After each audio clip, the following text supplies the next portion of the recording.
Tuwing umaga, bago ganap na gumising ang lungsod, may mga taong naghahanda na para sa isa pang hindi tiyak na araw. Mga taong hindi sigurado kung may trabaho ba silang pupuntahan o kung may kikitain ba silang pera para sa araw na iyon. Isa sa kanila si Onyo, isang simpleng construction worker, pero hindi siya regular na empleyado. On-call lamang. Ibig sabihin, kapag may tumawag na trabaho, may kita. Kapag walang tawag, walang pera. At para kay Onyo, ang bawat araw ay nagsisimula sa iisang tanong. May trabaho kaya ngayon?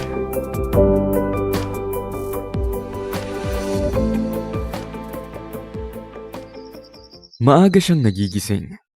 Hindi dahil sigurado siyang may trabaho, kundi dahil kailangan niyang maging handa. Handang maglakad, handang maghintay, handang magtrabaho kung sakaling may pagkakataon.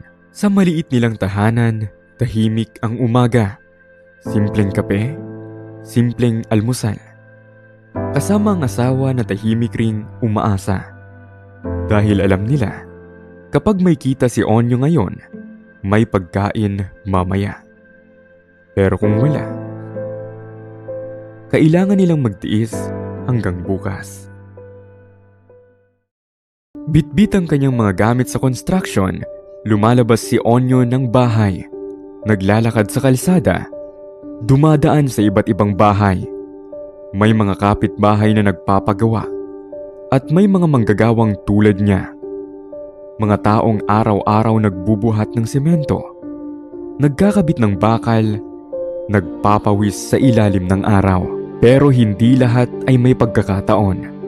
May mga araw na kompleto na ang trabahador. May mga araw na wala nang kailangan na dagdag na tao. At kapag ganoon ang nangyari, wala siyang magagawa, kundi maghintay ulit.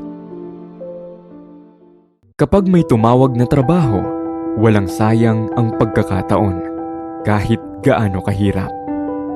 Buhat ng hollow blocks, halo ng semento, pag-akyat sa matataas na hagdan. Ang bawat galaw ay may katumbas na pagod. Ang bawat patak ng pawis ay may katumbas na kita. Pero ang kita na iyon, hindi rin sigurado kung kailan ulit susunod. Sa lugar na pinapagawa, hindi lamang bahay ang binubuo. Dito rin binubuo ang pang-araw-araw na laban ng mga manggagawang tulad ni Onyo. Mga taong tahimik lang na nagtatrabaho. Hindi sikat, hindi kilala. Pero sila ang bumubuo sa barangay. Pero may mga araw na walang trabaho, walang tumatawag, walang kapitbahay na nangangailangan ng dagdag na kamay. Sa mga araw na iyon, mas mabigat ang pakiramdam kaysa sa pagbubuhat ng semento. Tahimik ang bahay, tahimik ang kusina. Minsan, sapat na muna ang kung anong meron. Minsan, naghihintay na lang, naghihintay na sana. Bukas ay may tawag na dumating.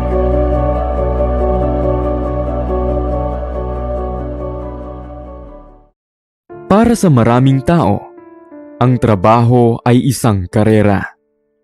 Para kay Onyo, ang trabaho ay pagkakataon. Isang pagkakataon na kumita. Isang pagkakataon na makapagbigay sa pamilya. At sa kabila ng lahat ng hirap, patuloy siyang bumabangon araw-araw. Dahil para kay Onyo, ang bawat patak ng pawis ay may kasamang pag-asa. Pag-asa na bukas baka may tumawag ulit. Huwag kang mawalan ng pag-asa. Darating din ang puno